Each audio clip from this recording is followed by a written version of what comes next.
Hello students, welcome to the Pole Science of Class 11 Arts, and today we will proceed discussing about another new topic introduced by the CBSE in this year's curriculum of 2020 and 21. So today's topic is growth versus development. So this is the newest topic, that is from the chapter development, and we will discuss regarding this topic. So let us proceed then. So regarding growth versus development, however, many people accept growth and development to be the same. That means we think that the term related to growth and development are same, but there is a remarkable difference between the two. Growth includes measures of economic performance in terms of value of income, expenditure and output, seen in terms of the gross domestic product, that is the GDP. However, measures of economic growth can give distorted pictures of the level of income in a country because a small proportion of the population can own a large amount of wealth in a country, whereas the rest lives with bare minimum levels of income and resources.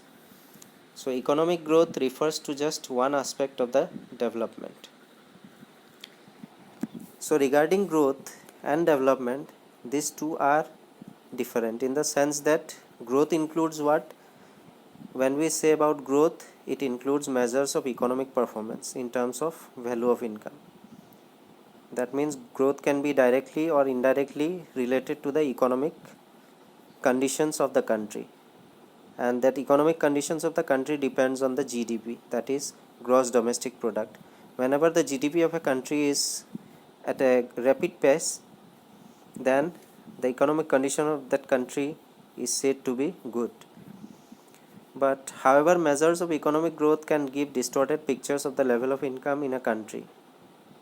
So in a country like India, what happens when a GDP is calculated, it is calculated on the overall population, but that does not make sure that every people is having a good income, because in India, where there is a very large population, in terms of that, many few peoples are richer and many peoples are poorer.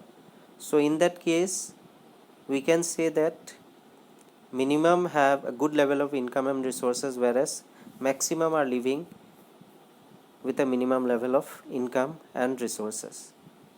So when we talk about growth, it refers to just one aspect of the development. That means as a whole we are calculating the growth because it is directly related to the economic performance of the country.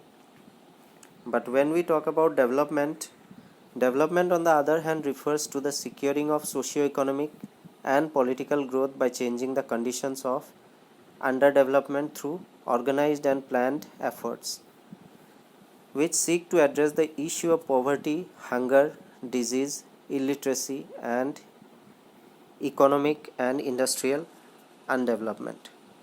When we try to understand the broader meaning of development, then it can be linked with holistic welfare of humans in society, which includes freedom, leading a healthy and productive life, and participation in decision making process. So as we have seen that growth is indirectly related to the economic performance, which does not give a full image of the country, but it is just calculating the gross domestic product based on the income, expenditure and output. But development on the other hand refers to securing of socio-economic and political growth.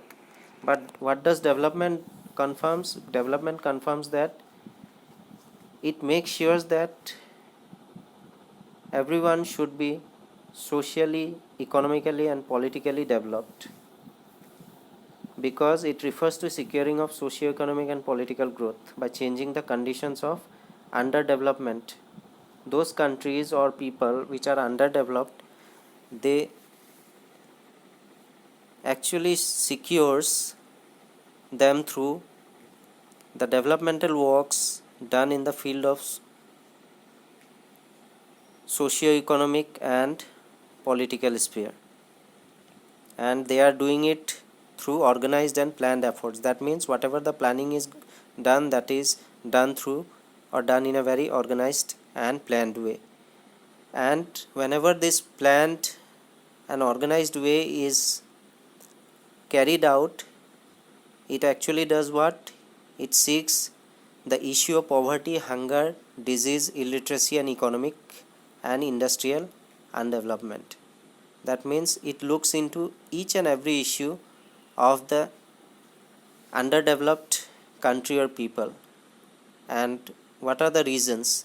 And these reasons are clear. It can be poverty also, it may be hunger also, it may be disease also, it may be literacy, as well as economic problem also.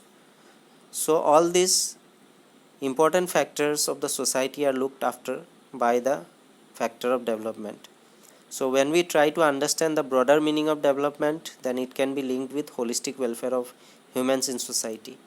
That means more elaborately, after this also, if more elaborately we try to understand the fact related to development, then we can say that it is directly related to the welfare of humans in society.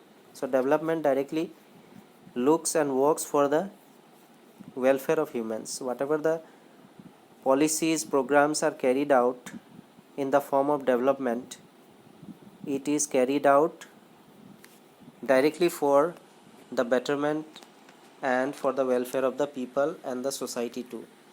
And this welfare of the humans includes what? Freedom, leading a healthy and productive life, and participation in decision making process. So development as a whole actually involves the welfare of the humans in a society. That includes freedom of the people, then that particular people making assured that they lead a healthy life, and along with healthy life they should also lead a productive life. This is the second thing that development assures. Apart from gaining freedom, they should lead a healthy and productive life, and last but not the least, these people, whoever are involved, they should participate in decision making process. So this is the third thing that the process of development actually involves. First is the freedom, second healthy and productive life, and the people should participate in decision making process, and the people will participate in the form of right to vote. Remember this. So with this I will wind up today's topic related to the newest topic included in this year's curriculum, that is growth versus development. And in the next class we will discuss about the different models, that is market level model also, and the second one is related to the welfare state model. Clear? So please make a note down of the above discussion of points that we have gone through. With this I will wind up today's topic related to growth and development. Thank you.